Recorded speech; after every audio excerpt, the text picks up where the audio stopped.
Suite et fin des huitièmes de finale de l'Open de Vendée ce jeudi au Vendée Space avec tout d'abord un match entre le Finlandais Otto Virtanen, 21 ans, 273e joueur mondial, et le lucky loser Kenny de Schepper, repêché après le forfait de Quentin Alice et vainqueur de Gilles Simon au premier tour.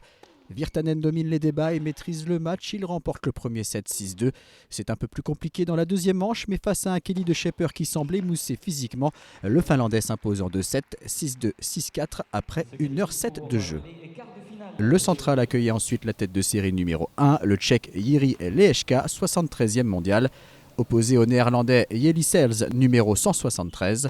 Début de match à l'avantage de Lehečka, mais Sels se ressaisit et parvient à décrocher la première manche au tie-break après avoir sauvé 3 balles de 7. Le Tchèque semble en difficulté et sollicite le kiné. Jelle Sels en profite et prend le service de son adversaire juste avant que celui-ci ne décide d'abandonner. On retrouvera donc Jelle Sels en quart de finale ce vendredi et c'est un des favoris qui quitte le tournoi sur abandon.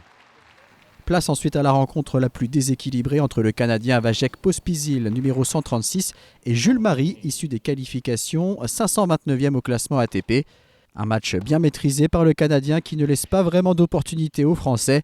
Une première manche gagnée 6-3. Pospisil poursuit la rencontre sur le même rythme. Il remporte le deuxième set sur le même score, 6-3, et file lui aussi en quart de finale.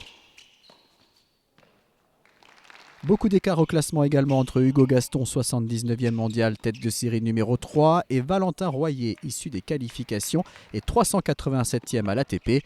Un écart beaucoup moins visible sur le terrain car on assiste à une belle passe d'armes entre ces deux jeunes joueurs de 22 et 21 ans.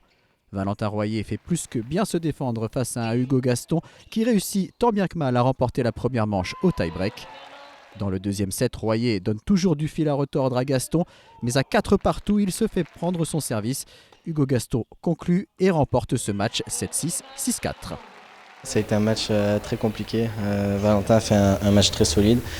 Moi, il y a eu beaucoup de hauts, de bas. J'ai jamais vraiment réussi à rentrer dans le match, même si je suis content de mon tie-break.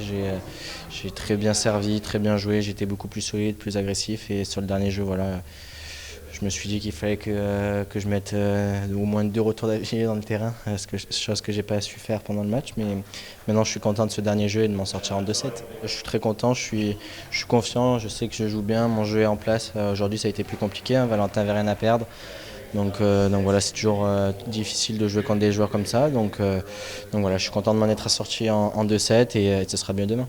Deux Américains sur le court central pour clôturer cette journée. Jack Sock, numéro 122, face à JJ Wolf, 75e mondial et tête de série numéro 2. Premier set accroché, remporté au tie-break par Wolf. Dans la deuxième manche, alors qu'il mène 5-4, JJ Wolf gagne le jeu de service de son adversaire et s'impose donc 7-6, 6-4. Cette quatrième journée aura donc vu tomber 3 Français et une tête de série. Virtanen, Pospisil, Gaston et Wolf ont tenu leur rang.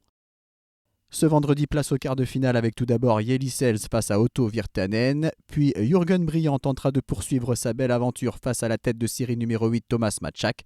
À partir de 18h30, on retrouvera Norbert Gombosch, finaliste en 2021, face à Hugo Gaston. Dernier match au programme, Vasek Pospisil, le Canadien, face à JJ Wolf, l'Américain.